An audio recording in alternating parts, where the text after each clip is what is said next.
28.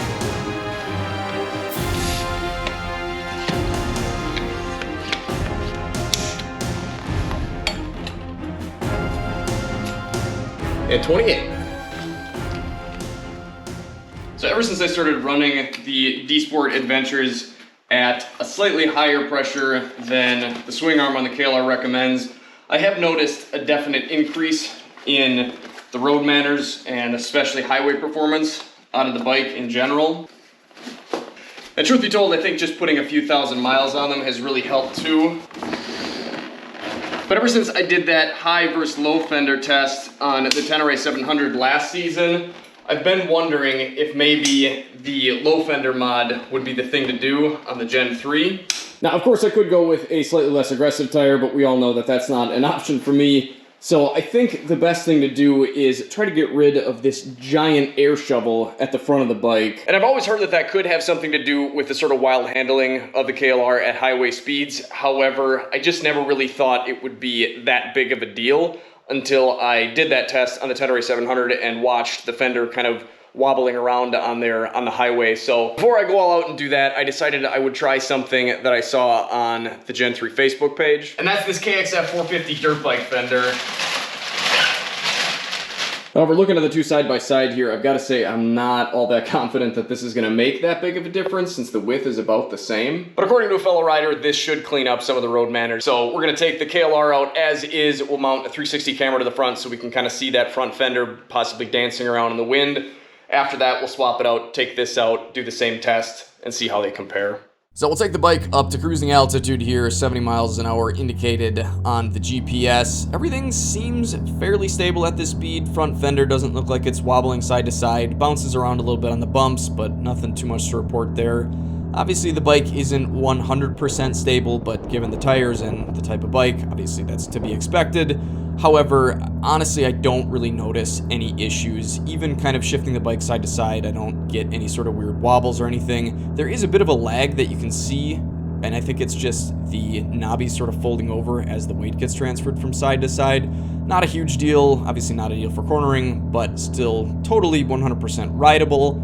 Now, on most bikes, if you're gonna get a death wobble, I've noticed that either giving the bars a little bit of accidental input when shifting or changing lanes or whatever will kind of get it going, but even doing it on purpose here, it doesn't seem like anything happens. Fender's stable and everything. It's not until I grab the tank with my knees and give the whole center of the bike a shake that we get this sort of goofy death wobble that just seems to continue as long as I keep the bike at that speed. Now, you can see the fender moving, but it doesn't seem like it's really wobbling, but the bike is definitely moving. And I think what's happening here is we're dancing on the knobbies, the bars and forks are flexing, and everything is just sort of able to move around here. So let's take this back home and we'll switch this fender out and see if it does anything at all.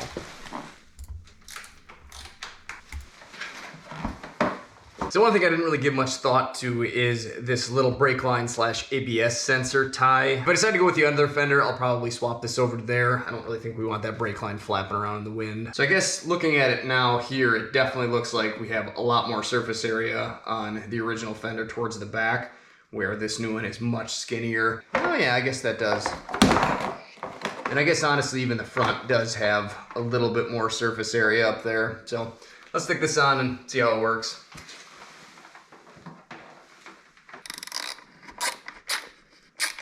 Certainly does make it look a bit slimmer up front.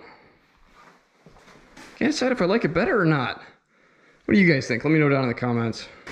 Regardless of looks though, this was not about changing the aesthetic of the bike. It's more about changing the rather unpleasant highway manners. So let's go see if we gave the KLR a little bit more high-speed etiquette. So back at cruising speed here, things definitely do seem noticeably different. Not vastly different. This isn't a huge change. This might partially be in my mind, but everything did just feel a hair better. And as you can see, it does seem like this fender is maybe slightly more rigid than the stock fender. There's definitely no wobble or anything like that going on. Once we get to a straight section here, we'll give the bike a bit of a wiggle with my knees again. Obviously, kind of gets things moving around a bit, but it definitely straightens out much, much, much faster. The last time with the stock fender, it wiggled its way all the way to the off-ramp, where here, I'm smoothed out more or less, and I'm actually able to give this another wiggle here. And shown from the front, you can see that fender just seems like it's a little bit more sturdy.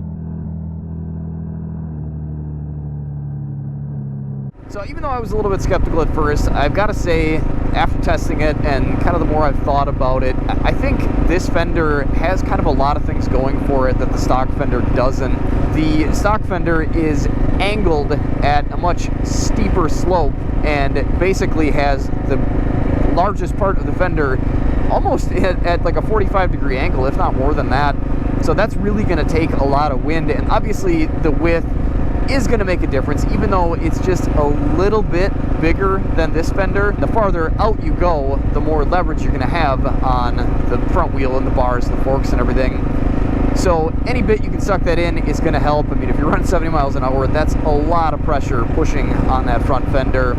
So I think that's cleaned things up a bit, but even just the fact that this fender has more of a swooping and smooth arc to it and not just a flat piece of plastic stuck out in front of the tire like an air shovel, I think really is a contributing factor. And again, as much as I am impressed with this, and as much as I think it does really feel different and hopefully look different on camera too, it's not a huge difference. This did not completely solve my problem, and I think my biggest problem, honestly, is just the ridiculously knobby tire that I've got on this 460-pound bike that is not a sport bike. I mean, these are big, long forks. If you look at any sport bike, the forks are, what, half of the height of these? I mean, this is just not a bike that's meant to do 75 or 80 miles an hour for long periods of time. It's definitely road capable, but it's designed to be an on-off-road bike, not a road bike. So you end up with kind of goofy stuff like that.